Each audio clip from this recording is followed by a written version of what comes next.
তো শুরু করছি ঘটনা। হ্যালো রাসেল ভাই, নিশ্চয়ই ভালো আছেন। অনেকদিন পর আবারও ভূত এফএমে ঘটনা লিখছি। আমার নাম অর্ণা।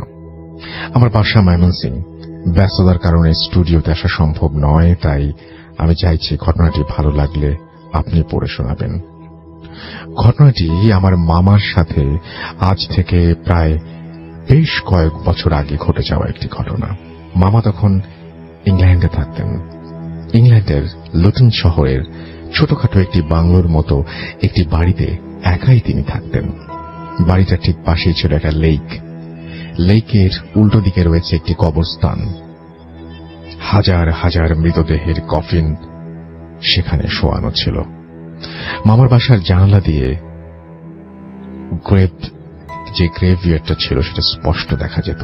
এমনকি মামার বিছানা থেকেও দূর থেকে দেখলেও বোঝা যায় জায়গাটা ভীষণ নির্জন, গা ছমছমে।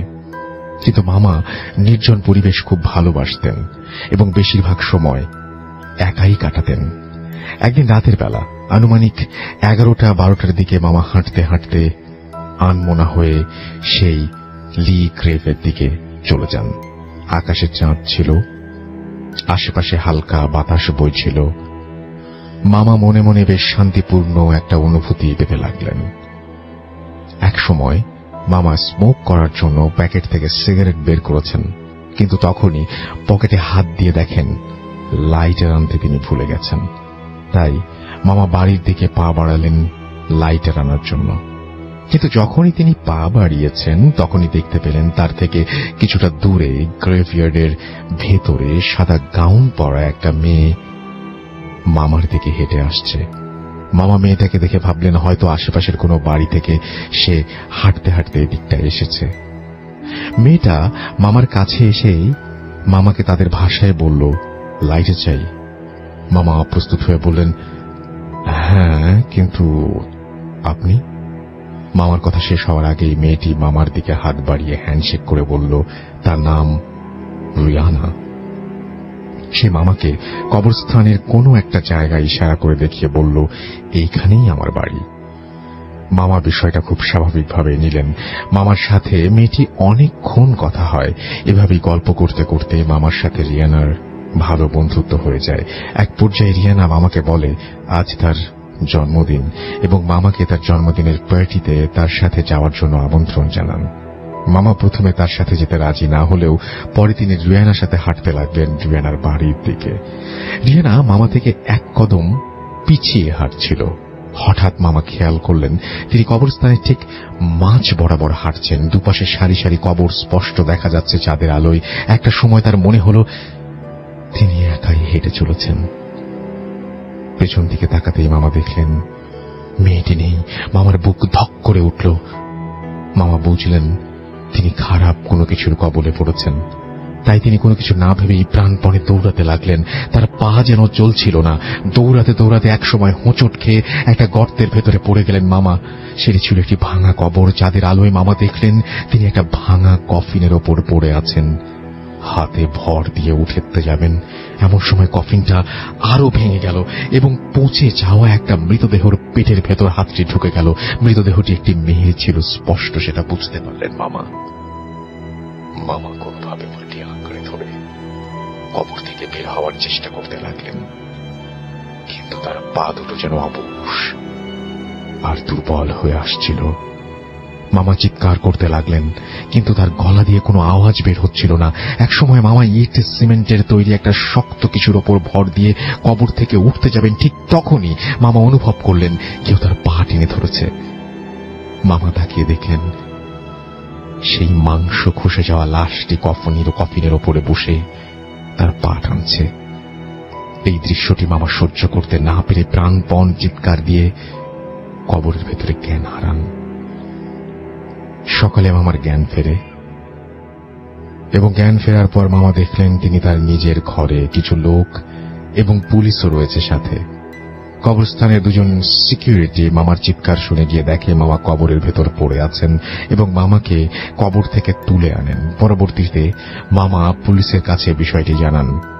পুলিশ এবং কবরস্থানের সিকিউরিটি ও মামা আবারও ওই কবরস্থানে যায় এবং মামা যে কবরে পড়েছিলেন তার সামনে তারা গিয়ে পৌঁছায়। কবরের কাছে যেতেই মামা লক্ষ্য করলেন একটা পাথরের সাইনবোর্ডে লেখা, খোদাই করে লেখা, রিয়ানা স্মিথ 1985 to 2005। পরে জানতে পারলেন কবরস্থানটি সবসময় তালা বন্ধ থাকে, কিন্তু সেদিন মামা কি কবরস্থানের ভেতরে চলে গিয়েছিলেন, আর কবরস্থানের ভেতরের মৃত মেয়েটি কেন তাকে ডেকে নিয়ে গিয়েছিল। এই ছিল ঘটনা। আসলে এই ঘটনাটা আমি কালেক্ট করেছিলাম আমাদের এক সহকর্মীর কাছ থেকে। তো আমার ওই সহকর্মী মূলত স্ক্যাপিস্ট, মানে প্যারানর্মাল জিনিস এটা বিশ্বাস করতে চায় না। তো এই ঘটনাটা উনি আদৌ রহস্য পায়নি এবং এটা আমার কাছে উনি শেয়ার করেছে কয়েকদিন আগে। এটার সাল হচ্ছে, মানে ঘটনাটা ঘটেছে 1979। আচ্ছা, এই সময় মানে 80 বা 79 এই সময়। আচ্ছা। এবং এই ঘটনাটা ওনার বাড়ি টাঙ্গাইলের ঘাটাইলে ঘটে যাওয়া। এবং তখন সেই সময় ওই এলাকায় বন্যা চলতেছিল আর কি। আচ্ছা। তো উনি কোনো এক কারণে বা পারিবারিক কারণে ওনার ভগ্নিপতির বাসায় যাওয়ার দরকার ছিল। তো উনি ওনার মাকে নিয়ে, ওনার গ্রাম হচ্ছে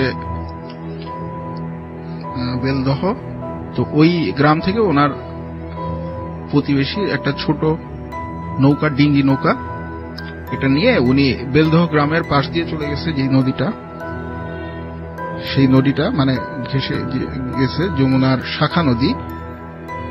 ওই নদী দিয়ে উনি এশার নামাজের পর রওনা দেয়। আচ্ছা। তো একসময় যেতে যেতে, ছোট নৌকা যেতে যেতে একটা পয়েন্টে আসে। তো ওই পয়েন্টটা উনি জানে যে ওই পয়েন্টটা দিয়ে সোজা চলে গেলে ওটা পশ্চিম দিগলকান্তি, ওই ভগ্নিপতির বাসা, ওখানে উনি পৌঁছতে পারবে। তো ওই পয়েন্টটা আসার পর এক সাইডে ছিল তেঁতুল গাছ, আরেক সাইডে ছিল শিমুল গাছ।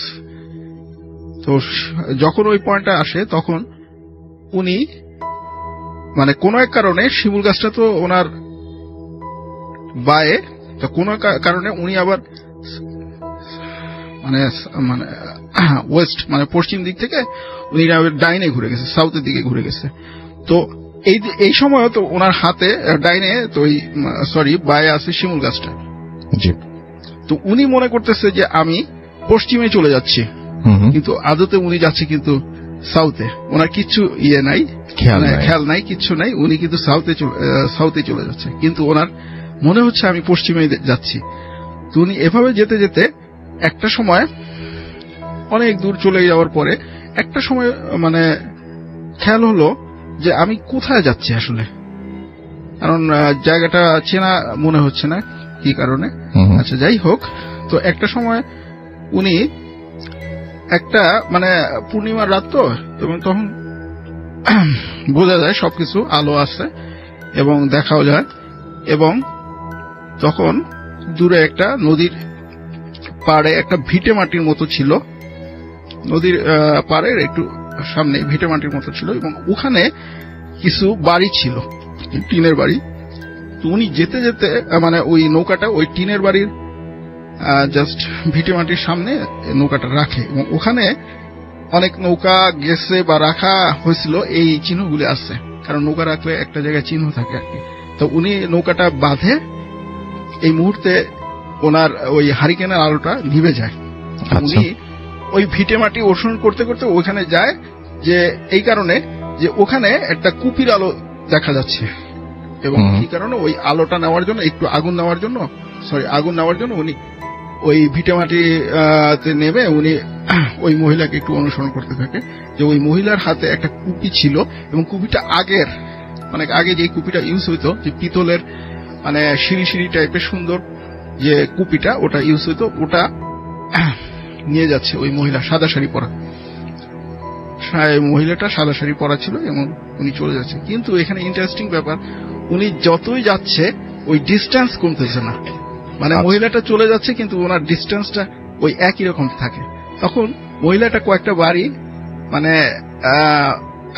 যে একটা বাড়িতে ঢুকে যায় এবং তখন উনি বলতেছে চাচি চাচি আমাকে একটু আগুন দেন, কিন্তু মহিলাটা শুনে না, ওই বাড়িতেই ঢুকে যায়। কিন্তু যে ব্যাপারটা হলো একটু পরে সেটা হচ্ছে চারিদিকে উনি যখন তাকালো উনি দেখলো যে ইন্টারেস্টিং একটা মানে খুবই ভীতিকর একটা ব্যাপার, চারিদিকে কোনো বাড়ি নেই, কিচ্ছু নেই এবং উপরে তাকাতে দেখলো যে বড় বড় গাছ এবং গাছের উপরে বাদুর এবং বাতাস, ভয়ানক মানে সেই বাতাসটা। উনি তাহলে চিন্তা করলো ব্যাপারটা তো অন্য, ভয় পেয়ে গেল এবং তখন তিনি যে করলো পাড়ে আসলো এবং পাড়ে এসে ওই নৌকাতে উঠলো এবং মাকে বলল মা ব্যাপারটা তো অন্যরকম, তাড়াতাড়ি চলো। তখন যেই নৌকাটা উনি ওইখান থেকে করবে মানে নৌকাটা দড়ি দিয়ে বাঁধা ছিল, নৌকাটা দড়ি খুলে যে নৌকাটা কয়েকটা বৈঠা দেওয়ার পর জাস্ট নৌকাটা ঘূর্ণন দিল, এমন ঘূর্ণন দিল যে মানে ওই নৌকাটা মানে হাল বাওয়াটা কষ্টকর হয়ে যায় এবং উনি দেখলো যে পানির একটা ঘূর্ণন দিয়ে দিয়ে চলে গেল এবং চারিদিকে বাতাস, এই অবস্থা। তখন ওই অবস্থা থেকে মানে উনি ভয় পেয়ে গেল এবং দৌড়াদৌড়ি পরে আস্তে আস্তে আস্তে চলে গেল, মানে উনি চলে গেল ওই দিকটার জাস্ট সামনেই চলে গেল এবং সামনে দেখলো যে কতগুলো আক্ষেত আছে এবং আক্ষেত পেরিয়ে কিছু নৌকা ওখানে বাঁধা ছিল এবং নৌকায় ওখানে আগুনও ছিল। ওই তখন গিয়ে উনি জাস্ট কিছু মাঝি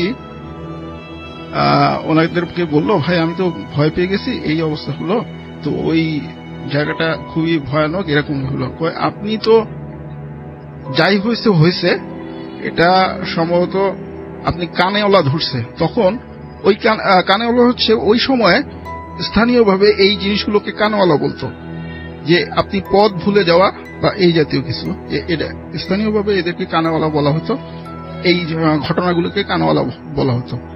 তখন বলছে আপনি আপনার লুঙ্গিটা উল্টো করে পরেন এবং আস্তে দিয়ে সামনে দিয়ে চলে যান, সামনে দিয়ে চলে যে আপনি আবার ডাইন দিকে ঘুরবেন, ঘুরে আপনি আবার পশ্চিমে চলে যাবেন, এটাই বলল। তখন উনি আবার ঠিক মতো সামনে যে ডাইন দিকে ঘুরে আবার পশ্চিমে যখন যাবে, ঠিক ওই পয়েন্টটা যে পয়েন্টটা সে দিক মানে পথ ভুলে গিয়েছিল, ঠিক ওই পয়েন্টে এসে সে কেন জানি ওইখানে আবার সে দিকটা ভুল করলো এবং সে আবার সাউথের দিকে গেল। কিন্তু এইবার ওনার মনে হইল আমি তো আবার দিক ভুল করছি, কারণ তার ডাইন দিকে বা দিকে আছে সেই তেঁতুল গাছটাই এবং উনি মনে করলো যে আমি পশ্চিমে যাচ্ছি কিন্তু আদতে সে সাউথে যাচ্ছে। কিন্তু এইদিকে সে আগে খেয়াল করলো এবং ডাইনে উনি যখন যাওয়ার একটু পরে ডাইনে যখন তাকালো তখন নদীর পাড়ে একটা দেখে প্রাচীন একটা বা পুরাতন একটা বিল্ডিং এবং ওই বিল্ডিং সম্ভবত ওটা একটা পুরাতন অফিস এবং ভূমি অফিস, সাধারণত এটাকে ভাষা বাড়ি বলে, জমিদার কাছারি বাড়ি। ওখানে গেল উনি এবং উনি যাওয়ার পরে ওই জমিদার কাছারি বাড়িতে যখন গেল তখন কিছু মানুষ তখন ওই রাতের বেলায় এবং জায়গা ছিল এবং তাদেরকে সহায়তা ছিল যে এই অবস্থা ভাই আমি তো ভয় পেয়ে গেছি, তখন আমি কি করব, এই অবস্থা ওই স্পটে যে এই ঘটনা হলো, আপনি বেঁচে গেছেন যে ওই স্পটটা খুবই ভয়ানক এবং বছর দেড়েক আগে এখানে একজন মহিলা ফাঁসি দিয়ে আত্মহত্যা করছিল এবং ফাঁসি দিয়ে আত্মহত্যা করার পর ওইটা ছাড়া বাড়ি ছিল কিছু কয়েকদিন এবং পরবর্তীতে ওই ছাড়া বাড়িতে এখন আর কোনো বাড়িঘর নাই এবং পরিত্যক্ত এই অবস্থা। কিন্তু মাঝে মাঝে ওইখানে কিন্তু ভয়ানক ব্যাখ্যাহীন কিছু জিনিস মানে ঘটনা ঘটে। আপনাকে অনেক ধন্যবাদ আপনার ঘটনার জন্য। আমরা আপনার ঘটনা তো যেভাবে লিখেছেন আমি ঠিক সেভাবেই পড়ছি। আসসালামু আলাইকুম রাসেল ভাই, আমি সজল, বাড়ি কুমিল্লা, বর্তমানে কাতার প্রবাসী, তাই আমার পক্ষে স্টুডিওতে আসা সম্ভব না। ঘটনাটি 2015 সালের শেষের দিকে। প্রায় 8 বছর মালয়েশিয়া থেকে দেশে আসার ইচ্ছে মানে কিছু একটা করব এরকম একটা ইচ্ছে ছিল, তাই ফার্মাসিস্ট কোর্স করতে ভর্তি হলাম। সাথে হাতে কলমে শেখার জন্য একটা ফার্মেসিতেও আমি যোগ দিলাম। তো যার কাছে আমি শিখতাম তিনি ডাক্তার নন, তবে তার যশ ভালো থাকার কারণে তাকে সবাই ডাক্তার বলেই ডাকত, আমিও ডাক্তার আঙ্কেল বলেই ডাকতাম। তো একদিন কথায় কথায় তিনি বলেন, জানো চিকিৎসা বিজ্ঞানের শুরুর দিকে আমেরিকায় এক ডাক্তার ছিল, তোমার বয়সী একজন সহকারী ছিল তার। তো রাতে সেই ডাক্তার সারা রাত চেম্বারে দরজা বন্ধ করে একলা সময় কাটাতো। এই সময় সে তার সাথে কাউকে রাখত না, এমনকি স্ত্রীকেও না। ডাক্তার সাহেব তার চেম্বারে সারা রাত কি করেন তা জানার জন্য সহকারী চেম্বারের দেয়ালে একটা ছিদ্র করে, যা সাধারণভাবে চোখে পড়ে না। রাতে ডাক্তার চেম্বারে প্রবেশ করার কিছুক্ষণ পর সহকারী ছিদ্রে চোখ রাখে এবং চেম্বারের ভেতরে সামান্য পরিমাণ আলোতে দেখতে পায় ডাক্তার সাহেব তার চেয়ারে বসে কথা বলছেন। তার আশেপাশে অনেক লোক, সামনে পেছনে ডানে বামে পুরো চেম্বার জুড়ে লোক কিচকিচ করছে। সামান্য পরিমাণ জায়গা খালি নেই, তাই সবাই সহকারীর দিকে তাকিয়ে আছে। এদের মধ্যে ৩-৪ জনকে তিনি চিনতে পারেন, যারা মাসখানেক আগে ডাক্তার সাহেবের কাছে মারা যায়।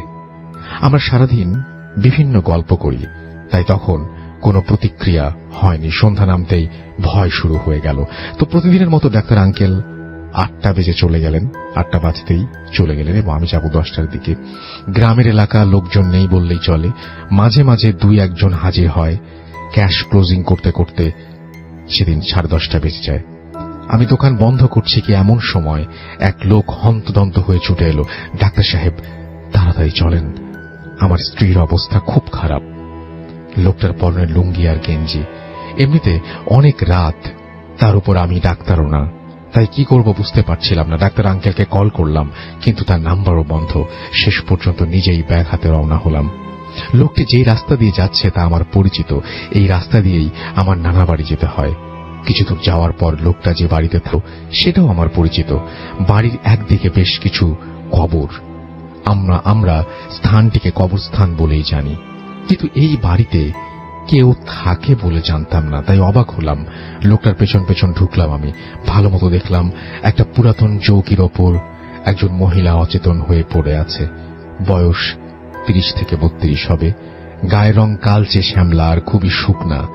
এরকমের একটা ঘর খুব বড় না হলেও সারা বাড়িতে আর কোনো জিনিসপত্র না থাকায় খুব বড় মনে হচ্ছিল। মহিলার পাশে একটা কুপি জ্বলছে, সেটা লাল আলোতে অন্ধকার আরো বেশি মনে হচ্ছিল। আমি মহিলার পাশে বসে তার নার্ভ চেক করতে লাগলাম, কিন্তু কোনো স্পন্দন পেলাম না। হাতে বুকে কোথাও স্পন্দন নেই। ধারণা করলাম যে মারা গেছেন উনি। কথাটা ওনার স্বামীকে বলার জন্য পেছন ফিরব, এমন সময় মহিলা আমার হাত ধরে ফেলল, চিৎকার করে বলতে লাগলো, এরকম দেরি করে আসলেন, আমার জীবনের কি দাম নেই? বলেই আবার পড়ে গেল। আমি বেশ চমকে উঠলাম, কিন্তু তখনও ভয় পাইনি, কারণ মেডিকেল সায়েন্সে এই ধরনের ঘটনা আগেও ঘটেছে। অর্থাৎ রোগীর নার্ভ এতটা দুর্বল হয়ে যায় যে অনেক অভিজ্ঞ ডাক্তারও অনেক সময় মৃত ভেবে থাকেন, প্রথম ভাবে সন্দেহ প্রকাশ করেন। আমি তার স্বামীকে পানি আনতে বলার জন্য পিছনে ফিরলাম। এবার আরো অবাক হলাম, কারণ লোকটা সেখানে নেই। ঘুরে আবার মহিলার দিকে ফিরলাম। এবার সবচেয়ে বড় ধাক্কাটা খেলাম, কারণ চৌকির ওপরে কিছু নেই, না মহিলা না কুপি। প্রচন্ড ভয় পেয়ে গেলাম। আমি ভীষণভাবে ঘামতে থাকলাম। অন্ধকার রুমের ভেতরে আমি একা। লাফ দিয়ে উঠে দাঁড়ালাম, কিন্তু দরজা পর্যন্ত যাওয়ার সাহস হচ্ছে না। এভাবে কতক্ষণ গেল জানি না। হঠাৎ দরজায় কারো আওয়াজ পাওয়া গেল। একজন বয়স্ক লোক হারিকেন হাতে আমাকে জিজ্ঞেস করলেন, এই ঘর তো কেউ আসে না, তুমি এখানে কি করো? একটু আগের ঘটনা, আমি তখনও তা আমার মুখে আসছিল না। তিনি আবারও বললেন, আসো তোমাকে দিয়ে আসি। আমি ব্যাগ হাতে চুপচাপ তার পেছন পেছন চলতে লাগলাম। এত রাতে উনিই বা একলা এখানে কি করছেন তা একবারও মনে হয়নি। প্রায় ঘণ্টাখানেক হাঁটার পর আমাদের বাড়ি পৌঁছালাম, তবে লোকটা বাড়িতে আসলো না। বাড়ির রাস্তায় পৌঁছে দিয়েই চলে গেল। এই ঘটনার পর আর ফার্মেসিতে বসার মতো সাহস আমার হয়নি, তাই আবার বাইরে চলে যাই। ওই দিন রাতে সেই বৃদ্ধ যদি না আসতো তাহলে কি যে হতো। এখনো সেই মহিলার চিৎকার মনে পড়ে, আমার জীবনের কি কোনো দাম নেই। এই ছিল আমার ঘটনা। ভালো লাগলে পড়ে শোনাবেন। হ্যালো রসুল ভাই, আমি আরাফাত। আমি এসেছি রামপুরা থেকে। তো আমি ঘটনাতে চলে যাই ভাইয়া। প্লিজ। ঘটনাটা মানে শুরুটা হয় হচ্ছে শেরপুর থেকে। আচ্ছা। তো শেরপুরে আমার বাবা কর্মরত ছিল ম্যাজিস্ট্রেট হিসেবে। আচ্ছা, তো কত যেটা সালের হয় ঘটনা এটা? এইটা ভাইয়া 72-73 Okay. ওরকম একটা সময় আর কি। ওকে। তখন আমার ভাইয়া বড় হয়ে যায়, অনেক ছিল খুব ছোট, লাইক 4-5 পড়তো আর কি। তো তারপর যেটা হয় সেটা হচ্ছে যে ভাইয়া একদিন বারান্দায় বসে আছে।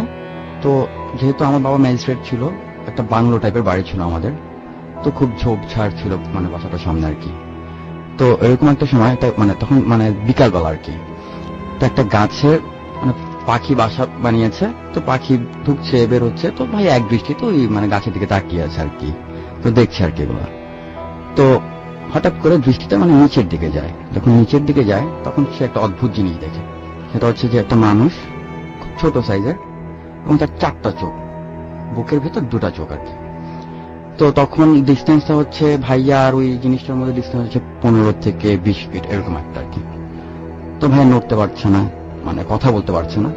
তো অল অফ আ সাডেন চিৎকার দিয়ে ভাইয়া দৌড় দেয় ভেতর দিকে। তো তখন যেটা হয়, একটা গরম বাতাস ভাইয়ার গায়ে লাগে। তারপর থেকে ভাইয়া মানে আগেই ভাইয়া কিছু প্রবলেম, একটা ইনসিডেন্টের পরে কিছু প্রবলেম ফেস করেছিল। সেটা হচ্ছে ভাইয়া সাপ দেখতো, প্রচুর সাপ দেখতো। কিরকম ভাবে দেখতো সেটা? স্বপ্নে না? স্বপ্ন না, এটা হচ্ছে মানে যে কোনো জায়গায় ডানে তাকাচ্ছে সাপ, ভাইয়া তাকাচ্ছে সাপ, মানে শুধু সাপ দেখে। একদম জেগে আছেন সেরকম মুহূর্তে? হ্যাঁ হ্যাঁ, জেগে থাকা অবস্থায়। আচ্ছা, এবং okay. একমাত্র আমার মার কাছে যখন ভাইয়া থাকতো তখন ভাইয়া একটু সেফ ফিল করতো, যে না আমি সেফ। আচ্ছা। এছাড়াই সে চিৎকার করতো। তো মাঝখানে এটা মানে কমে যায়। তো ওই জিনিসটা দেখার পরে তো এটা আবার শুরু হয়ে যায়, যে সারাক্ষণ শুধু সাপ সাপ করে চিৎকার করতে থাকে। তো আমার বাবা ছিল খুব ধার্মিক একজন লোক, নামাজ রোজা করতো।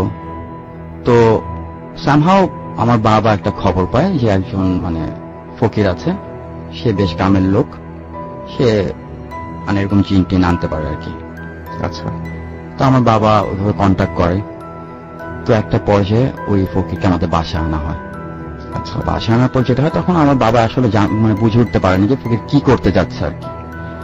তো নর্মালি আমরা যেটা দেখি যে ফকিরের গায়ের উপর জিন ভর করে বা আসর করে, তো মানুষ কোয়েশ্চেন করলে ওটার অ্যান্সার করে বা একটা সলিউশন দেয় এরকম আর কি। তো আমার বাবাদের ধারণা ছিল ওরকমই কিছু একটা হবে। তো সবাইকে বিছানার উপর ফকির বসতে বলে যে আপনি বিছানার উপর বসেন সবাই। আমার বাবা মা বোন ভাই যারা ছিল সবাই বিছানার মধ্যে বসা। তো ফকির যেটা করে, একটা লোহার রোলার দিয়ে তো সূরা পড়তে পড়তে পুরা চারপাশে একটা দাগের মতো দেয়। তারপর যেটা হয়, একটা জায়নামাজ বিছিয়ে ওই জায়নামাজের উপর তো মানে আপনার ফকির বসে সে তসবিহ জপতে থাকে। তো তসবিহ জপার এক পর্যায়ে যেটা হয় যে আমাদের বাবা যেহেতু ম্যাজিস্ট্রেট ছিল, তো আমাদের বাসাটা মোটামুটি ছিল সিকিউর, যে আশেপাশের লোকজন এসে নক করবে বা ডিস্টার্ব করবে এটার কোনো সম্ভাবনা ছিল না।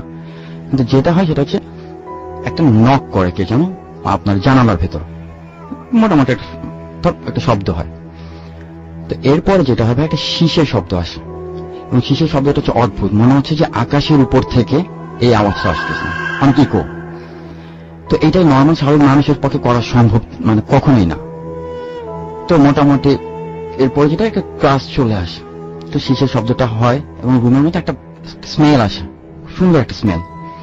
তো এসে যেটা হয়, সে একটা সালাম দেয় উচ্চ স্বরে, সালামু আলাইকুম, এবং কণ্ঠটা যেরকম একটু নাকানো কণ্ঠ। তো সালাম দেওয়ার পরে সে জিজ্ঞেস করে যে এখানে সমস্যা কি, আমাকে কেন ডাকা হলো। তো আমার বাবা খুলে বলে আমার ভাইয়ার ঘটনা, যে আমার ভাইয়া এরকম প্রবলেম ফেস করতেছে, চিৎকার করতেছে।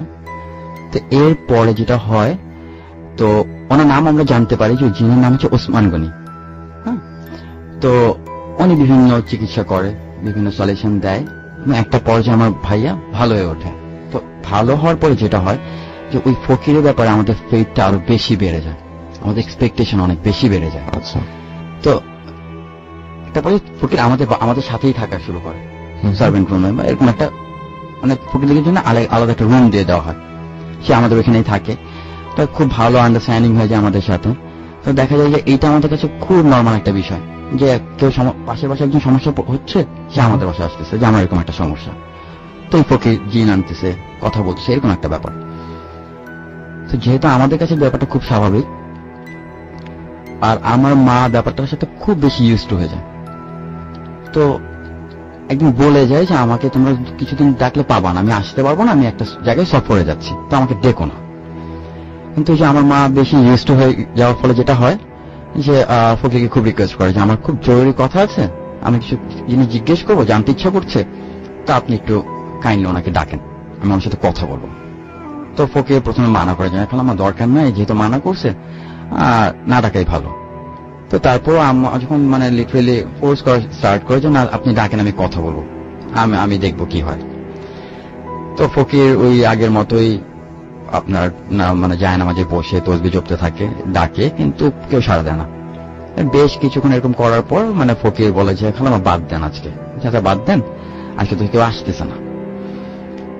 তো তারপরে যখন আম্মা ফোর্স করে তখন বলে যাচ্ছে ঠিক আছে আমি ডাকবো, কিন্তু খালাম্মা এইভাবে না ডাকাই ভালো। তো বলে যে না আপনি ডাকেন। আচ্ছা ঠিক আছে, একটা বলে করে আপনি কিছু একটু পানি নিয়ে আসেন, আর সোনামুখী মানে ছোট সাইজের সুই, যেটা আর কি সোনামুখী সুই নিয়ে আসবেন বেশ কয়েকটা। তো আম্মা ওইটাই করে, এবং ফকির যেটা করে সেটা হচ্ছে আগের মতো এরকম মানে বিছানাটা দাগ দিয়ে তো সবাইকে বলে দেয় যে আপনি যে কোনো ভাবে যেটাই হোক আমার সাথে কেউ আপনি বিছানা থেকে নামবেন না। তো এইটা একটা ওয়ার্নিং দেওয়া থাকে।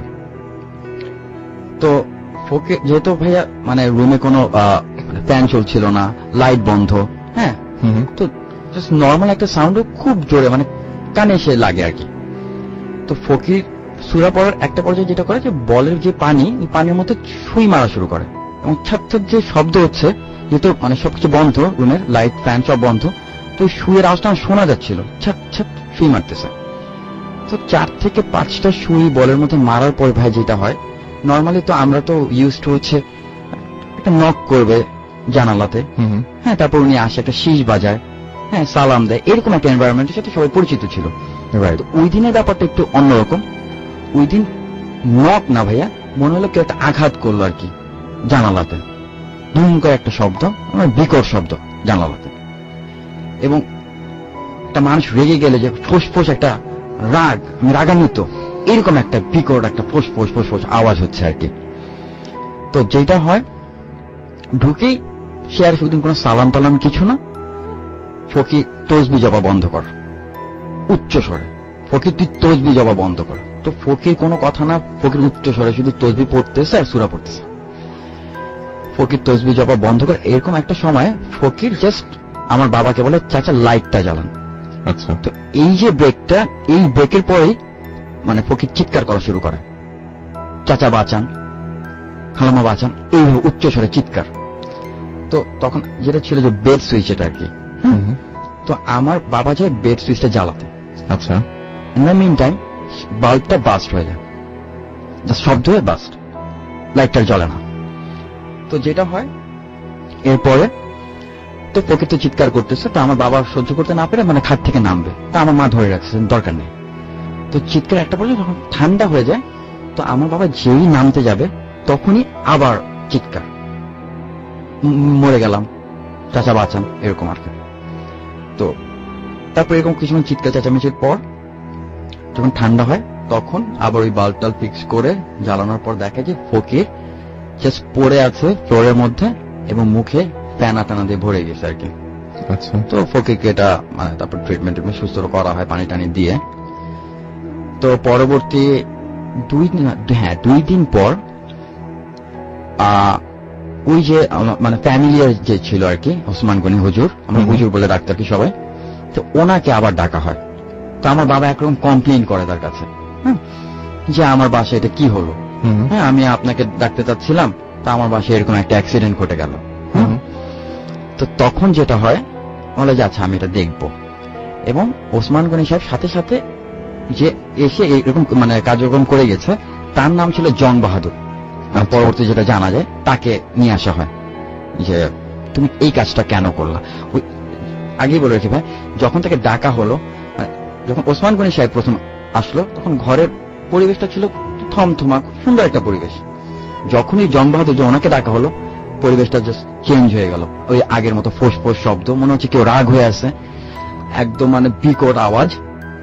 যখন তাকে প্রশ্ন করলো যে তুমি এই কাজটা কেন করলা, তো উনি শুধু একটা কথাই বললো, আমাকে সুই মারলো কেন। চিৎকার, ভয়ঙ্কর সেই কণ্ঠ, আমাকে সুই মারলো কেন। তো পরবর্তীতে ওসমান গনি সাহেব যে মানে হুজুর যে, উনি যেটা আমাদের বলল আমার বাবাকে, যে এলেম হোসেন ফকির যে কাজটা করছে এটা খুব খারাপ একটা কাজ করছে। হ্যাঁ, ফকির যার জন্য ফকিরকে মারা হয়েছে এইটার বিচার আমি করতে পারবো না, কারণ ফকির যেই তরিকাতে ওকে ডাকছে এটা খুব খারাপ একটা তরিকা। এই সুইগুলা প্রতিটা লোমকূপের ভিতরে যে লাগছে, এটা খুবই কষ্ট, এইটার বিচার আমি করবো না, কিন্তু তোমার যে লাইটটা ভেঙেছে ওইটার মূল্য কত। তো তখন আমার বাবা বললো যে 8 টাকা বা 12 টাকা সামথিং। তো ভাইয়া অবিশ্বাস হলো, সত্য হচ্ছে যে আমাদের বাসায় প্রতিটা মানুষ ওইটা দেখছে, ওই 8টা যে বাড়ি দেওয়া হয়েছে তাকে, যে ওনাকে যে বাড়ি দিয়েছে, বিজলি চমকাইছে, একদম 8 বার বিজলি চমকাইছে রুমের ভিতর। এটা অবাস্তব হলো, এটা সত্যি ভাইয়া। যেভাবে ঠিক সেভাবেই পড়ছি। মোহাম্মদ মাসুদ লিখেছেন, সরকারি চাকরি করছি বিধায় স্টুডিওতে আসতে পারছি না। সালাম নিবেন রাসেল ভাই, সালাম নিবেন। আপনি অবশ্যই ভালোর দলে, তাই নতুন করে জানতে চাইলাম না। আমি আজ আমার বন্ধুর সাথে ঘটে যাওয়া একটা ভয়ঙ্কর ঘটনা শেয়ার করছি। ঘটনাটি আমার বন্ধু যেভাবে আমার কাছে শেয়ার করে ঠিক সেভাবে আমি লিখছি। ঘটনাটি ঘটে 2011 সালে কালী পুজোর সময়। আমি এবং আমার বন্ধু প্রশান্ত একসাথেই চাকরি করতাম। প্রশান্তর সাথে আমার ভীষণ বন্ধুত্ব ছিল। আমরা একই রুমে থাকতাম, কোথাও বেড়াতে গেলে একই সাথে যেতাম, এমনকি দুজনে একই রকম পোশাকও পরতাম। একদিন প্রশান্তর গ্রাম থেকে ফোন আসে, ওর বাবা জানালেন ওদের বাড়িতেই এবার কালী পুজোর মণ্ডপ তৈরি করা হবে, পুজোতে কাজ করতে হবে, তাই প্রশান্তকে একটু তাড়াতাড়ি ছুটি নিতে বললেন। সেদিন রাতে আমি আর প্রশান্ত ক্যান্টিনে বসে গল্প করছিলাম। হঠাৎ পুজোর কথা উঠল। তখন আমি প্রশান্তকে বললাম, তোরা পুজোতে অনেক মজা করিস তাই না? প্রশান্ত ঝোঁকের বসে বলেই ফেললো, তুই যাবি আমার সাথে? আমি বললাম, আরে না, আমি যাব না, তোদের আমি গেলে হয়তো তো ওখানে সেটা ভালো দেখাবে না। প্রশান্ত কিছুতেই ছাড়লো না, অনেক অনুরোধ করছিল, শেষমেশ আমাকে বাধ্য করলো রাজি হতে। সেদিন ছিল বৃহস্পতিবার। আমি আর প্রশান্ত দুজনেই অফিস থেকে ছুটি করিয়ে নিলাম। 5 দিনের ছুটি হলো। দুজনে বাস স্ট্যান্ডে পৌঁছাতেই বিকেল হয়ে গেল এবং স্ট্যান্ডে অন্যান্য দিনের তুলনায় বৃহস্পতিবার একটু ভিড় বেশি থাকে, কারণ সরকারি চাকরিজীবীদের এই দিনে বেশি ছুটি হয়। আমরা অনেক সময় ধরে অপেক্ষা করলাম, কিন্তু বাসের দেখাই পেলাম না। যদিও 2-1টা লোকাল বাস দেখা যাচ্ছিল, কিন্তু তার ভাড়ার কথা শুনে আর যেতে ইচ্ছে করল না। প্রায় রাত 8টা বেজে গেল। প্রশান্ত এক প্রকার রেগে যাচ্ছিল, কারণ ওর একটা দুর্বলতা আছে, আর সেটা হলো গ্রামের বাড়িতে যাওয়ার পথে বেশ কিছুটা রাস্তা পায়ে হেঁটে যেতে হয়, আর বেশি রাত হলে সেটা অনেকটা ভয়ঙ্কর হয়ে যায়। আমি কিছুটা বোর ফিল করছিলাম, তাই আমি পাশের একটা ক্যান্টিন থেকে একটা পানির বোতল কিনে রাস্তার একপাশে দাঁড়িয়ে পানি খাচ্ছিলাম। হঠাৎ আমার ঠিক পেছন থেকে ভয়ানক কণ্ঠে খুব জোরে কেউ বলে উঠল, দে দে।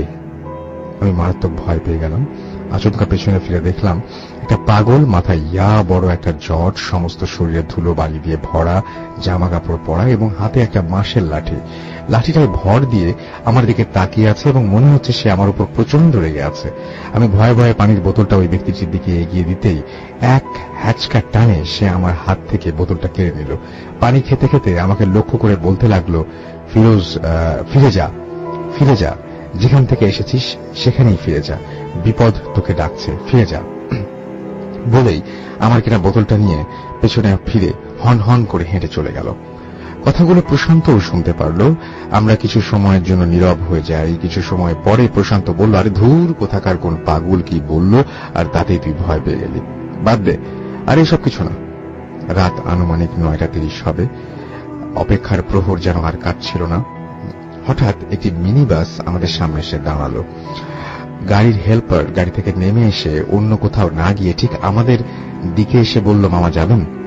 অবাক ব্যাপার হলো, অনেক প্যাসেঞ্জার ছিল সেখানে, কিন্তু কোনো প্যাসেঞ্জারই গাড়ির দিকে এগিয়ে আসলো না। মনে হলো কেউই যেন বাসটিকে দেখছে না। বাড়ি পৌঁছানোর চিন্তা মাথার ভেতর ঘুরপাক খাওয়াতে বিষয়টি মাথায় নিতে পারলাম না। প্রশান্ত বলল, হ্যাঁ, আমরা, ওর গ্রামের নামটি বলল, সেখানে যাব, যাবেন? হেল্পার বলল, হ্যাঁ যাব, আমরা তো ওই দিকেই যাচ্ছি, কোনো প্যাসেঞ্জার পাচ্ছি না। প্রশান্ত ভাড়ার বনাবনি মিটিয়ে নিল। বাসটি 16 সিটের। আমরা বাসের উঠতেই দেখলাম বাসের একদম পেছনের দিকে 4 জন লোক বসে আছে এবং একটা লাশের খাটিয়া পেছনের দিকে 3 সিটের মধ্যে, খাটিয়ার মধ্যে একটা লাশ সাদা কাপড়ে মোড়া। আমি কিন্তু কিছুটা হতভম্ব হয়ে পড়ি। হেল্পারকে বললাম, ভাই আপনি তো বললেন কোনো প্যাসেঞ্জার নেই, তাহলে এরা কারা? হেল্পার বলল, আর বললেন না ভাই, আসার সময় রাস্তার পাশে ওনারা দাঁড়ায় ছিল, লোকটা নাকি মানে একদম স্ট্রোক করে মারা গেছে। আমাদের অনেক করে ধরলো, আমরা কোনো যাত্রী ছিল না, তাই ওনাদেরকে উঠিয়ে নিলাম। সমস্যা নেই, আপনারা সামনের দিকে বসেন। গাড়ি চলতে শুরু করলো। আমি কেন জানি অস্থিরতা বোধ করলাম। প্রায় ঘন্টা খানেক গাড়ি চললো। পেছন থেকে যাত্রীগুলোর কেউই কোন রকম কান্না বা আমাদের সাথে কথা বলা তো দূরের কথা, আমাদের দিকে তাকালো না। আমি খুব অবাক হচ্ছিলাম। একটা সময় ঘুম এসে যায়, রাত আনুমানিক 12:30 হবে। আমি একটা সিঙ্গেল সিটে বসেছিলাম। হঠাৎ ঘুমের মধ্যে আমি অনুভব করলাম কিছু একটা আমার পায়ের পাশে বসার চেষ্টা করছে এবং মনে হচ্ছে আমাকে তার শরীর দিয়ে ঠেলে ঠেলে জায়গা করে নিচ্ছে। অবাক ব্যাপার হলো, আমার শরীর তখন কেন যেন অবশ হয়ে গেছে। আমি কিছুতেই আমার হাত পা নাড়াতে পারছিলাম না। হঠাৎ চোখটা মেলে যা দেখলাম তা দেখার জন্য আমি প্রস্তুত ছিলাম না। দেখলাম সাদা কাফনে মোড়া ব্যক্তিটি আমার পাশে বসার চেষ্টা করছে এবং কাফনের মধ্যে থেকে 2 হাত বের করে আমার কণ্ঠনালী চেপে ধরছে আর ফিস ফিস করে আমাকে বলছে, তোকে না বলেছিলাম ফিরে যেতে, গাড়িতে উঠলি কেন? আমার দম বন্ধ হয়ে আসছিল। আমি আপ্রাণ চেষ্টা করছিলাম বাঁচার জন্য, শুধু মুখ থেকে গো গো আওয়াজ করছিলাম। হঠাৎ হ্যাঁচকা ব্রেকে সবকিছু স্বাভাবিক হয়ে গেল। খুব জোরে হো করে একটা বড় আওয়াজ করে বড় বড় নিঃশ্বাস ফেলতে লাগলাম। প্রশান্ত দ্রুতই আমার কাছে আসলো এবং সাথে সাথে হেল্পারও আসলো। আমার কাছে জানতে চাইল কি হয়েছে। আমি কিছুই বলতে পারছিলাম না। বারবার পেছনে তাকিয়ে সেই লাশে খাটিয়াটা দেখছিলাম আর বড় বড় চোখ করে সবার দিকে তাকাচ্ছিলাম। এক পর্যায়ে কিছুটা স্বাভাবিক হলাম এবং পাশে তাকিয়ে দেখলাম বাসটা একটা হোটেলের সামনে থেমেছে। প্রশান্ত আমাকে নিয়ে নিচে নামলো এবং হোটেলের মধ্যে গিয়ে আমার কাছে আবার জানতে চাইল। আমি পুরো ঘটনাটা খুলে বললাম। প্রশান্ত বলল, তুই এখন সেই পাগল লোকটার কথা মনে রেখেছিস? ও আমাকে বলল, হয়তো তুই স্বপ্ন দেখেছিস, বিষয়টা ভুলে যা। কিন্তু আমি ওকে কিছুতেই বোঝাতে পারছিলাম না যে ব্যাপারটা আমার সত্যিই ঘটেছে। হোটেলে খাবার শেষ করলাম, একটা পানির বোতল কিনে আমরা গাড়িতে উঠলাম। মনের মধ্যে কিছুটা ভয় থাকলো। এবার আমি আর প্রশান্ত পাশাপাশি সিটে বসলাম। পেছনে তাকিয়ে দেখলাম সেই 4 জন ঠিকই ওইখানে বসে আছে। গাড়ি আবার চলা আরম্ভ করলো। ঘটনাটা এখানে শেষ হতে পারত, কিন্তু সেটা হলো না। প্রায় আধ ঘন্টা গাড়ি চললো। আমার কিছুটা ঘুম পাচ্ছিল, কিন্তু আমি মোটেই চাচ্ছিলাম না ঘুমাতে, তাই এদিক সেদিক করে ঘুমটা ভাঙানোর চেষ্টা করছিলাম। একটা সময় আমার প্রচুর ঘুম পাচ্ছিল, তাই বোতলের পানি খাওয়ার জন্য মুখটা খুলে পানি খেলাম। বোতলের মুখটা লাগাতে গিয়ে গাড়ির একটা ঝাঁকিতে আমার হাত থেকে মুখটা পড়ে যায়। তাকিয়ে দেখলাম মুখটা ঠিক গাড়ির পেছনে ওই লোকটার দিকে চলে গেল। আমি মুখটা আনার জন্য পেছনের দিকে যাই এবং বোতলের মুখটা তুলতেই আমার চোখ পড়ে লাশের খাটিয়ার দিকে। দেখলাম লাশটা ঠিক বুকের কাছ থেকে গলগল করে রক্ত গড়াতে গড়াতে পেটের দিকে যাচ্ছে আর সাদা কাপড়টা ভিজে যাচ্ছে। আমি ভাবলাম হয়তো ঝাঁকি খেয়ে লাশটার শরীরে কোথাও খোঁচা লেগেছে, তাই আমি পাশে থাকা লাশের স্বজনদের ডাকার চেষ্টা করছিলাম। ঠিক তখনই ঘটল আমার জীবনে মারাত্মক ভয়ঙ্কর ঘটনা। হঠাৎ জানলা থেকে আসা প্রচন্ড জোরে বাতাসে খাটিয়ার ওপর থেকে সাদা কাপড়টা সরে যেতেই দেখলাম যে শরীর ঠান্ডা হয়ে গেল। দেখলাম লাশটি আর কেউ নয়, বাস স্ট্যান্ডের সেই পাগলটি যে ঘুমের মধ্যে আমার কণ্ঠনালী চেপে ধরেছিল। আমার শরীরের সমস্ত শক্তি হারিয়ে গেল, হাতে থাকা বোতলটা নিচে পড়ে গেল। আমি স্পষ্ট দেখতে পারলাম লোকটার সমস্ত শরীর বেড়ে রক্তক্ষরণ হচ্ছে এবং বড় বড় চোখ করে আমার দিকে তাকিয়ে আছে। এবং আমি আমার সমস্ত শক্তি দিয়ে মা বলে একটা চিৎকার করলাম এবং পেছনে ফিরে দৌড়াতে গিয়ে গাড়ির সিটে প্রচন্ড আঘাত লেগে নিচে লুটিয়ে পড়লাম। প্রশান্ত এখনো ঘুমিয়েছিল। আমার চিৎকারে ও ঘুম থেকে উঠে দ্রুত আমার দিকে আসতেই আমার বাসটা একটা খাদে পড়ে মারাত্মক সড়ক দুর্ঘটনার শিকার হলাম। আর কিছু মনে নেই। পরদিন সকালে আমি আমাকে আবিষ্কার করলাম স্থানীয় একটা হাসপাতালে। আমি ভাগ্যের জোরে প্রাণে বেঁচে গেলেও প্রচন্ড জখম হই। আমার সমস্ত শরীর থেকে রক্ত ঝরছিল ঠিক গত রাতে দেখা সেই পাগল লোকটার মতো, এবং আমার বন্ধু প্রশান্ত মারাত্মকভাবে আহত হয়। স্থানীয় পুলিশ সদস্যর কাছ থেকে জানতে পারি গত রাত্রে মারাত্মক জখম অবস্থায় রাস্তার পাশে একটা খাদে পড়েছিলাম আমরা। ডিউটিতে থাকা পুলিশের একটি টহল দল আমাদেরকে সেখান থেকে উদ্ধার করে। আমি তাদের কাছে গাড়ি এবং গাড়িতে থাকা লাশের খাটিয়া এবং লোকগুলোর কথা জানতে চাইলে তারা বলে সেখানে আর কিছুই দেখতে পাওয়া যায়নি। দীর্ঘদিন অসুস্থ থাকার পরে আমরা দুজনেই সুস্থ হই কিন্তু আজও এর কোনো ব্যাখ্যা খুঁজে পাইনি যে কেন আমাদের সাথে এই ঘটনাটা ঘটেছিল, আর পাগল লোকটি বা কে ছিল। আপনাদের কাছে এর কোনো ব্যাখ্যা থাকলে জানাবেন। এই ছিল আমার জীবনে ঘটে যাওয়া ভয়ঙ্কর ঘটনা। ধন্যবাদ। মোহাম্মদ মাসুদ, যশোর, খুলনা। হ্যালো রাসেল ভাই, আমি নুরুদ্দিন সোহাগ, হোম ডিস্ট্রিক্ট মাদারীপুর, আর আমি এসেছি পুরান ঢাকার আরমানিটোলা থেকে। জি, আমি যে আজকে স্টোরিটা শেয়ার করবো সেটা আমার ফ্যামিলি মেম্বারদের সাথে ঘটে যাওয়া ঘটনা। আমরা চলে যাই ঘটনায়। মূল ঘটনা হচ্ছে এটা 89 এর দিকে, অর্থাৎ আমার বড় আপুর প্রথম চাইল্ড, আমার ভাগিনা। ও যখন আপুর ডেলিভারি ঠিক 1 মাস আগে উনি অসুস্থ হয়ে পড়েন। ওনার জন্ডিস হয় এবং হাত পা ফুলে যায়।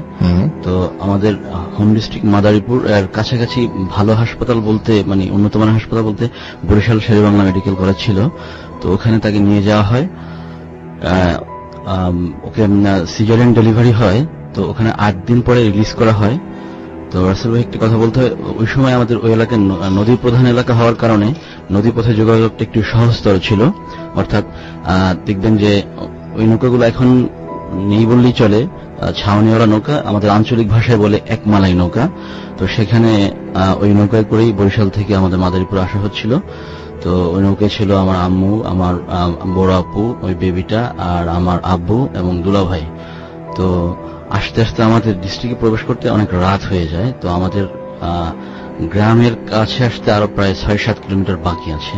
তো ছোট নদী ধরে বড় নদীতে আবার প্রবেশ করতে হবে, অর্থাৎ আড়িয়ালখা নদীতে প্রবেশ করতে হবে। এর আগে একটা বড় হাট সামনে পড়ে। ঠিক সেই সময় আকাশে প্রচন্ড ঝড় আসে, বিদ্যুৎ চমকা ছিল এবং মানে পরিবেশটা খুবই বিদঘুটে অবস্থা তৈরি হয়। তো সবাই ভাবলো যে এই মুহূর্তে যদি বড় নদীতে প্রবেশ করি তো একটা দুর্ঘটনা ঘটতে পারে, তার চেয়ে বেটার আমরা এই হাটে নৌকাটি ভিড়িয়ে আমরা কোনো ঘরে উঠে একটু রেস্ট নিই, দেখি, পর্যবেক্ষণ করি, ঝড় থামলে হয়তো যাওয়া যাবে অথবা সকাল পর্যন্ত এখানে অপেক্ষা করা যাবে। তো সেখানে নামার পরে কিছু পরিচিত লোক পাওয়া যায়, তারা একটা ঘরে নিয়ে যায়, ক্লাব ঘরের মতো। সেখানে ঘরে ঢোকার পরে দেখা যায় হঠাৎ করে ওই ঝড় বৃষ্টির সাথেই একটা গরম হাওয়া, দমকা হাওয়া এসে সবার গায়ে লাগে এবং সবাই একটু ভয় পেয়ে যায়, শিহরিত হয়ে যায়। এরপর থেকে ওই বাবুটার, অর্থাৎ যে আমার ভাগনা, ওর আচরণে পরিবর্তন আসে। ও কিছুক্ষণ পরে দেখে হাসা শুরু করে। ওর বয়স তখন 8 দিন মাত্র, কিন্তু সাধারণত বেবিরা 3 মাস পরে বা এরকম পরে হাসা শুরু করে, কিন্তু ও উচ্চ শহরে অট্টহাসিতে হাসতেছে এবং ওর আকারটা একটু বড় হয়ে যাচ্ছে। সাধারণত বেবিদের ওর যে আগের আকারটা ছিল স্বাভাবিক, এর চেয়ে অনেক বড় দেখাচ্ছে আর হাসতেছে।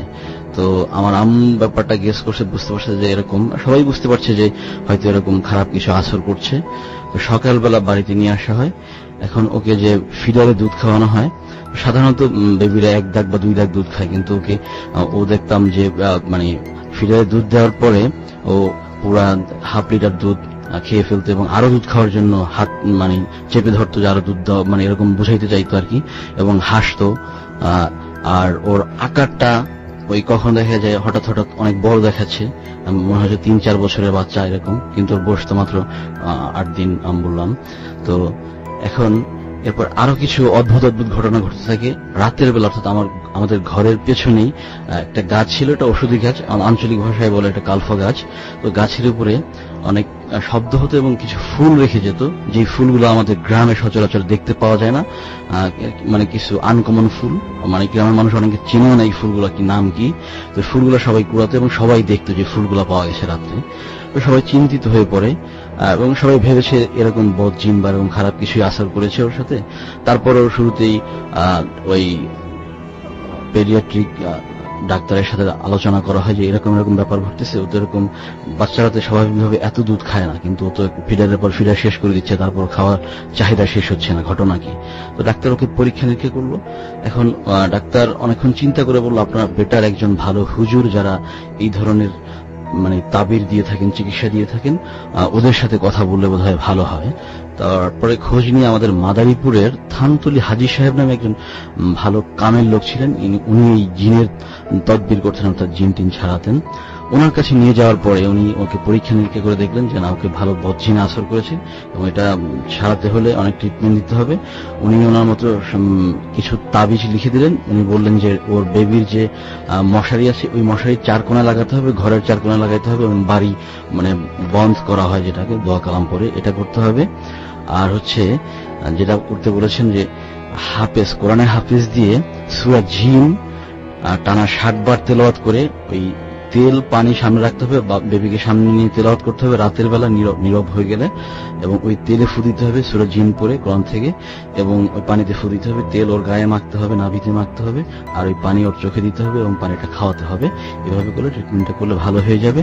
এবং এই হাজী সাহেব আরো কিছু আপনার কশনারি স্টেপ বলে দেন যে যাকে দিয়ে তেলাওয়াতটা করানো হবে হাফেজ সাহেব তার ক্ষতি করতে পারে, তো ওই রাত্রে তাকে একা বের হতে দিবেন না, বা ওই রাত্রে তাকে মানে তার বাসায় ফিরে যেতে দিবেন না, তাকে রেখে দিবেন, তাকে মানে সিকিউরলি তাকে বাসায় পৌঁছে দেওয়া হবে বা পরের দিন এরকম বলা হয়েছিল।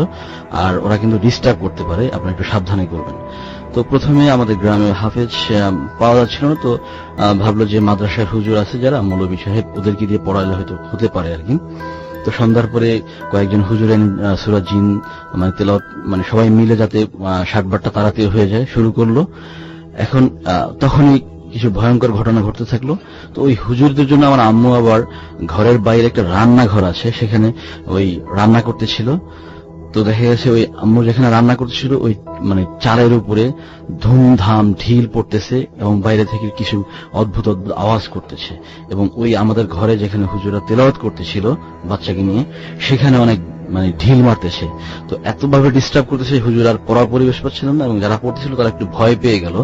ওই রাত্রের মতোই ওখানকার ওই মানে কোরআন তেলাওয়াত স্টপ করে দেওয়া হয়। পরে একদিন পরে একজন হাফেজ পাওয়া যায়, উনি আমাদের আত্মীয়র মতোই হয়, ওর বয়স ছিল কম, কিশোর হাফেজ, ওকে নিয়ে আসা হয়। তো ওই বাচ্চাকে সামনে রেখে রাতের দিকে, আর ওই যেহেতু রাতের রান্না বান্না করতে গেলে ডিস্টার্ব করে, আর আম্মু একটু ভয় পেয়েছিল, দিনের বেলায় রান্নাটা সেরে নেয়। এরপরে ওকে সামনে রেখে ওই হাফেজ সাহেব কোরআন তেলাওয়াত করতে থাকে, ওই সূরা জিন টানা 60 বার পড়তে থাকে, ওই তেলে ফু দিচ্ছে, পানিতে ফু দিচ্ছে, এবং ওর গায়ে ওইভাবে ওই হাজী সাহেবের নির্দেশনা মতো ওইভাবে গায়ে মেখে দেওয়া হচ্ছে এবং পানি খাওয়ানো হচ্ছে, চোখে পানি দেওয়া হচ্ছে। তো এইভাবে করার পরে মানে ওই সূরা 60 বার তেলাওয়াত করার পরে কাজটা শেষ করা হলো। এখন হুজুর ওই হাফেজ সাহেবকে নিয়ে বাইরে যাওয়া হবে। তো ওই যে বলে দেওয়া হয়েছিল যে ওকে একা বাইরে যেতে দেওয়া হবে না, তো বাথরুম করতে বের হবে। তো আমার ভাইয়া সহ আরেকজন বের হয়েছিল। বের হওয়ার পরে দেখে যে ওই দূর থেকে বড় বড় কালো ষাঁড়ের মতো গর্জন করে আসতেছে এবং কিছু বিকট সাউন্ড করে ভয় দেখানোর চেষ্টা করা হচ্ছে, তো কিন্তু কাছে আসতে পারে নাই। তো ওই রাত্রের মতো ওখানে ওই হাফেজ সাহেব আমাদের বাসায় থেকে যায়। পরদিন ওকে পৌঁছে দেওয়া হয়, কিন্তু পরবর্তীতে ওই হাফেজ কিছুটা ক্ষতিগ্রস্ত হয়, অর্থাৎ ওকে ওর মাদ্রাসা থেকে তুলে নিয়ে যাওয়া হয়। প্রায় 7-8 দিন নিখোঁজ হয়ে থাকে। কারা তুলে নিয়ে যায়? ওই জিনেরা আর কি। তো ওকে যখন পাচ্ছিল না, তো হুজুরা এভাবে চেষ্টা করে, তো দেখা যায় ওর সাথে এই ঘটনাটা কয়েকবার ঘটে, ওকে তুলে নিয়ে যাওয়া হয়। পরে ওকে আবার ওই হাফেজ সাহেবকে আরো উন্নত চিকিৎসাতে ওই ওর মানে পরবর্তীতে ওকে মানে ওই জিনের আসর থেকে মুক্ত করা হয়। আর আমার ভাগ্না অসুস্থ, আর এটা রাসেল ভাই 89-এর দিকে ঘটনা। ওই ভাগ্নাটার নাম আরিফ খান, ও এখন লাইভ শুনছে ঘটনাটি ওর বন্ধুদের নিয়ে, ওর জীবনে ঘটে যাওয়া ঘটনাটা। এই ছিল আমার ঘটনা। আপনাকে অনেক ধন্যবাদ আপনার ঘটনার জন্য। হ্যালো, আমি হাসান মোর্শেদ, আমি মিরপুর শাহবাগ থেকে বলছি। জি। তো এখন আমি যে ঘটনাটা শেয়ার করব সেটা হচ্ছে আমার একজন বেস্ট ফ্রেন্ড, ওর বাবার কাছ থেকে ঘটনাটা আমি শুনেছি। তো এর আগে যখন আমি এর 2বার ভূত এফএমে আসছিলাম, তো আমার ঘটনাগুলো ওরা শুনেছে ভূত এফএমে। তো আমি বেশ কয়েকদিন আগে আমি আমার ওই ফ্রেন্ডের বাসায় গিয়েছিলাম। তো ফ্রেন্ডের বাড়ির সবার সাথে আমার খুব ফ্রেন্ডলি সম্পর্ক, ওর বাবা মা ভাই বোন সবাই আমরা খুব ফ্রেন্ডলি। তো ওর বাবা আমাকে বললো যে তুমি তো সবসময় ভূত এফএমে যাও, তো আমার একটা ঘটনা আছে, তুমি এটা যদি পারো ওখানে গিয়ে শেয়ার করো। তো আমি ওই আঙ্কেলের কাছ থেকে পুরো ঘটনাটা শুনি, শোনার পরে আমি এখানে আসি এটা শেয়ার করার জন্য। তো আঙ্কেল যেভাবে ঘটনা বলেছে ঠিক আমি আমার মতো করে সেই ঘটনাটা শেয়ার করছি। জি প্লিজ। এই ঘটনা হলো এটা স্বাধীনতা যুদ্ধের পরে 1972-73 সালের দিকের ঘটনা। তখন আঙ্কেলরা থাকতো ভাসানটেক নামে একটা এলাকা, সেই ভাসানটেকে থাকতো। তো আঙ্কেলদের একটা ছিল, দোকান ছিল ভাসানটেক বাজারে। তো সেই দোকানটা ছিল চার দোকান। তো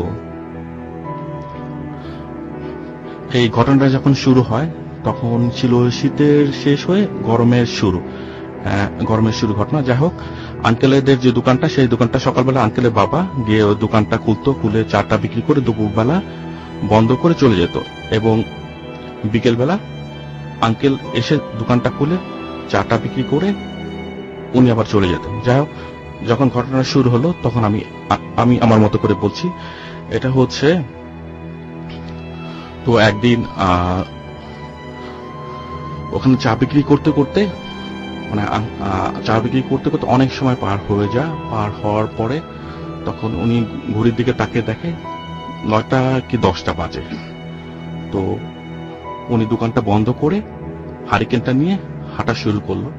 হাঁটতে হাঁটতে হাঁটতে ওনাদের বাড়িতে যাওয়ার পথে ওখানে একটা অনেক বড় বাঁশবাগান, সেই বাঁশবাগানটা পার হওয়ার পরে ওখানে একটা বিল আসে। সে বিলটা পার হওয়ার পর 1-1.5 মিনিট হাঁটার পর তারপর তাদের বাড়িটা।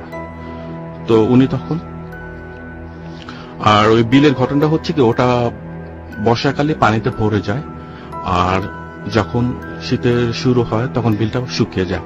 তো ওখানকার লোকজন তখন ওই শীত মৌসুমে ওখানে কৃষিকাজ করে।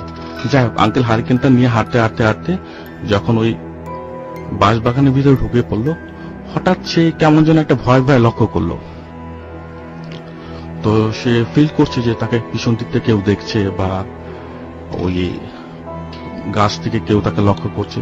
সে ভীষণ ভয় পাচ্ছে, সামনে সামনে হেঁটে হেঁটে যাচ্ছে। হঠাৎ সে দেখলো যে সে যে দিক দিয়ে যাচ্ছে, সে তার চলার পথে রাস্তার সামনে একটা বিশাল বড় কুকুর, কালো রঙের, তার সামনে পথ বন্ধ করে দাঁড়িয়ে আছে। সে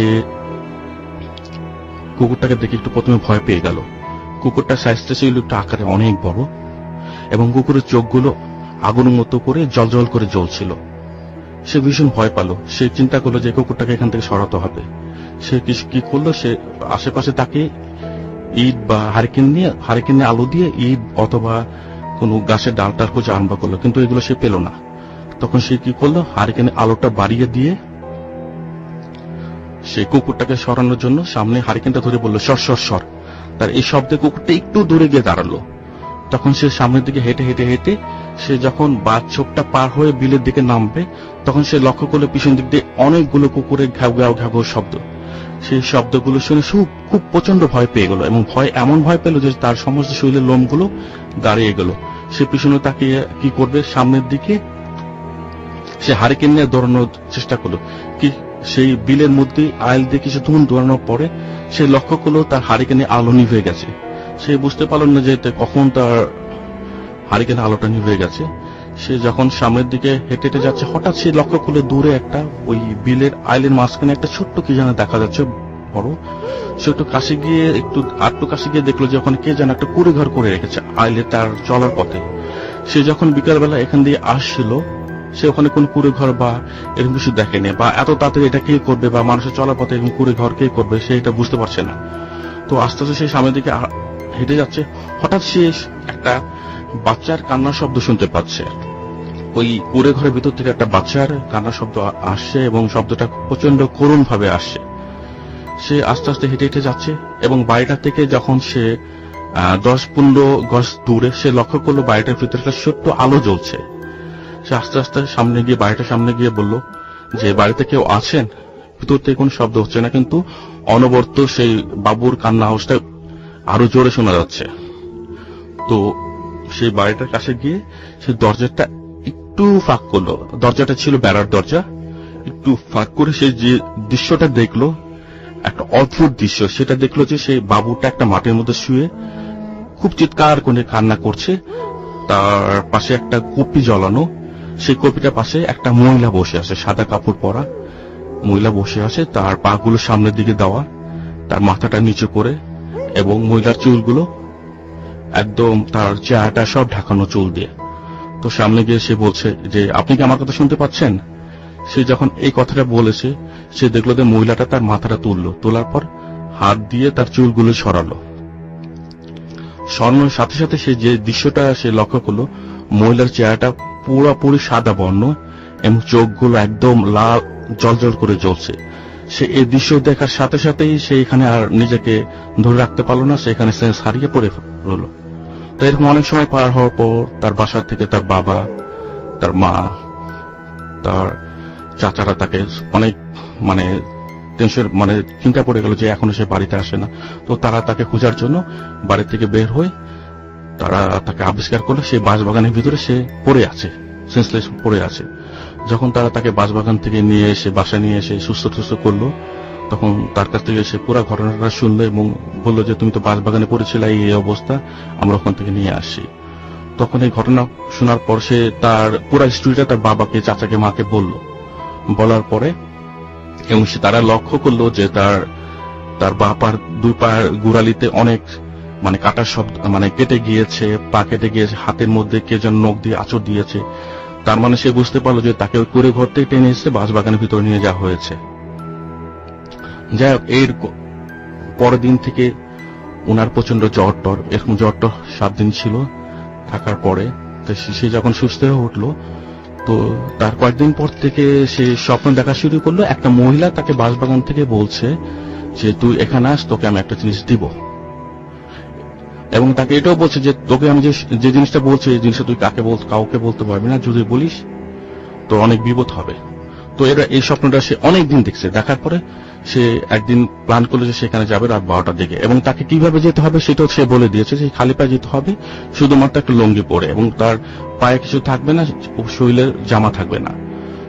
সে একদিন রাত 12টার দিকে সেখানে হাঁটতে সে বাঁশবাগানের সামনে গিয়ে দেখে কি একটা অদ্ভুত দৃশ্য, ভয়ঙ্কর একটা বিশাল আকৃতির মানুষ, আগুনের মূর্তি, এক পা হচ্ছে বাঁশবাগানে আর একটা পা হচ্ছে বাইরের দিকে, তাকে ডাকছে এদিকে। সে এই দৃশ্য দেখে ভয় পেয়ে দৌড়াতে বাড়িতে এসে চিৎকার করে সে পড়ে যায়। তারপর বাড়ির সবাইকে সেই ঘটনাটা বলল। এরপর ওনার বাবা এবং ওনার চাচা, ওনার মা এরপর বললো যে ঠিক আছে, তুমি এরকম করে আর কখনো একা বের হয়েও না, যেহেতু এলাকাটা খুব নির্জন, এখানে জায়গাটাও ভালো না।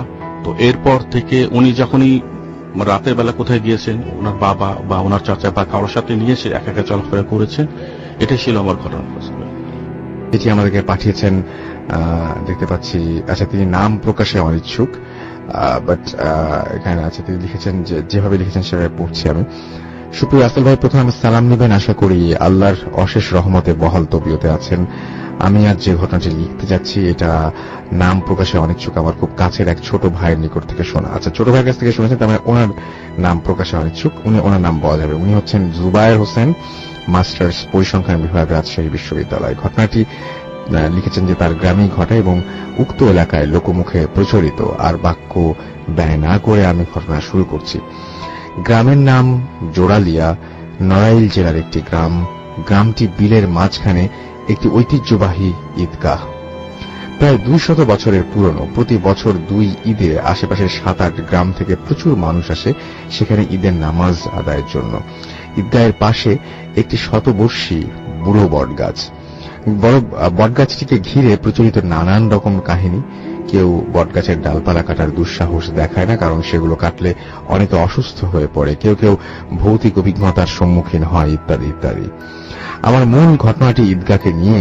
এলাকার মানুষ এই ঈদগাহকে আশা পূরণ, রোগ মুক্তির মাধ্যম হিসেবে বিশ্বাস করে। বৃহস্পতিবার রাতে গিয়ে সারা রাত ইবাদত বন্দেগীর মাধ্যমে কাটায় অনেকেই। এখন বলবো এমন বিশ্বাস সৃষ্টির নেপথ্যের কাহিনী। অনেক দিন আগের কথা, কম করে হলেও 100 বছর তো হবেই। গ্রামে বাস করতেন জমির উদ্দিন, ছদ্মনাম ব্র্যাকেটে লিখেছেন, জমির উদ্দিন নামের একটা লোক। পেশায় ছিলেন একজন কৃষক। তিনি, তার স্ত্রী অত্যন্ত ধার্মিক ছিলেন। জমির উদ্দিন ছিলেন খুব রোগগ্রস্ত। এই নিয়ে তাদের দুশ্চিন্তার সীমা ছিল না। বহু ডাক্তার, কবিরাজের শরণাপন্ন হয়েও কোনো ভালো ফল হলো না। একদিন তিনি স্বপ্নযোগে নির্দেশ পান, কেউ একজন তাকে বলছে ঈদগাহ ময়দানে বৃহস্পতিবার রাত্রে ইবাদত করলে রোগ থেকে শেফা মিলবে। এই স্বপ্ন দেখার পর তিনি এবং তার স্ত্রীর নির্দেশনা অনুযায়ী প্রতি সপ্তাহে বৃহস্পতিবার রাতে সেখানে কাটাতেন এবং শুক্রবার ফজরের আজানের পর সে স্থান ত্যাগ করতেন। এভাবে কয়েক সপ্তাহ পার হলো, কিন্তু রোগ নিরাময় হয় না। অবশেষে তিনি প্রায় হাল ছেড়ে দিলেন। তিনি তার স্ত্রীকে নিয়ে শেষবারের মতো ঈদগাহে যাওয়ার পরিকল্পনা করলেন। দিনটি ছিল যথারীতি বৃহস্পতিবার। গভীর রাত, কিন্তু চন্দ্র স্নাত। যতদূর যা চোখ যায় শুধু ততদূর জনমানব শূন্য। তারা দুজন ঈদগাহে মাত্র পৌঁছালেন এবং জমিরুদ্দিন মেম্বরের সামনে গিয়ে নামাজে দাঁড়ালেন। তার স্ত্রী অজু করতে গেলেন ঈদগাহের মেম্বরের সামনে গিয়ে নামাজ দাঁড়ালেন এবং তার স্ত্রী অজু করতে গেলেন ঈদগাহের অদূরের নলকূপটিতে। অজু শেষ করে তিনি ঈদগাহের দিকে যাচ্ছিলেন। যখন ঈদগাহের মূল ফটক পার হচ্ছিলেন তখন তার চোখ পড়ল ঈদগাহের মেম্বরের দিকে এবং যেখানে তার স্বামী নামাজ পড়ছিল। ওদিকে তাকিয়ে তিনি যা দেখলেন সেটা দেখার জন্য তিনি মোটেও প্রস্তুত ছিলেন না। তিনি দেখলেন কাফনের মতো সাদা কাপড়ে মোড়ানো স্বাভাবিকের থেকে অনেক লম্বা কিছু লোক তার স্বামীকে শুইয়ে দিয়ে তার পেটের ভেতর থেকে নাড়ি ভুড়ি সবকিছু বের করছে। এই বিভৎস দৃশ্য, ভয়াবহ দৃশ্য দেখে তিনি নিজেকে আর ধরে রাখতে পারলেন না, তৎক্ষণাৎ জ্ঞান হারালেন। এদিকে ভোরে জমিরুদ্দিন নিজেকে আবিষ্কার করলেন তার বোনের বাড়ির বারান্দায়। তার পেটে একটি ব্যান্ডেজ। কে বা কারা এখানে নিয়ে এসেছে তিনি তা জানেন না। তাকে ঘিরে তার বোন, ভগ্নিপতি সহ আরো কিছু প্রতিবেশী জড়ো হয়েছে। তিনি এখানে কিভাবে আসলেন জানতে চাইলে তিনি আগের সব কথা খুলে বললেন। তিনি বললেন, যখন তিনি নামাজ পড়ছিলেন তখন পেছন থেকে কে যেন তার ঘাড়ে আঘাত করে এবং তারপর তার আর কিছু মনে নেই। তার স্ত্রী খোঁজ করা হলে তাকে ঈদগাহে বেহুশ অবস্থায় পাওয়া যায়। পরে স্ত্রী পুরো ঘটনা খুলে বলেন। এই ঘটনার পর তিনি সম্পূর্ণ সুস্থ হয়ে যান। জমিরুদ্দিন বুঝতে পারেন ওই অদ্ভুত লোকগুলো তাকে চিকিৎসার জন্য নিয়ে এসেছিল এবং সম্ভবত তারাই তাকে তার বোনের বাড়ির বারান্দায় রেখে গিয়েছিল। এরপর থেকে সেখানকার লোকজনের মনে বিশ্বাস জন্মায় যে ওই ঈদগাহ সম্পর্কে। তারপর থেকে প্রচুর লোক সমাগম হয় দুই ঈদে। আমার ঘটনা এখানেই শেষ নয়, এবার আসি ওই ঈদগাহকে ঘিরে আমার ছোট ভাইয়ের নিজের অভিজ্ঞতার। এবং ওর বয়স তখন প্রায় 11। আজ থেকে প্রায় 7 বছর আগের ঘটনা এটি। ওর একটা শারীরিক সমস্যার দরুন পরিবারের থেকে ওই ঈদগাহে নিয়ে যাওয়ার সিদ্ধান্ত হয়। অনেক রাতে ওর মা, বোন ও ভাই তাকে সঙ্গে নিয়ে ভ্যানে করে ঈদগাহের উদ্দেশ্যে রওনা হয় এবং প্রায় আধা ঘন্টা পর তারা সেখানে পৌঁছায়। ঈদগাহের গেট দিয়ে যখন ভেতরে ঢুকতে যাবে ঠিক তখনই গেটের পাশের সেই বটগাছের নিচ থেকে 3 জন মহিলা তাদেরকে উচ্চস্বরে সালাম দেয়। তারা চমকে উঠল এবং ভয় জড়িত কণ্ঠে সালামের উত্তর দিল। বটগাছের নিচটা অন্ধকারের ঠাসা, তারা ভাবতেও পারেনি যে ওখানে কেউ সালাম দিতে পারে। দূর থেকে অবয়ব স্পষ্ট বোঝা যাচ্ছিল না, সম্ভবত তারা বোরখা পরিহিত ছিল।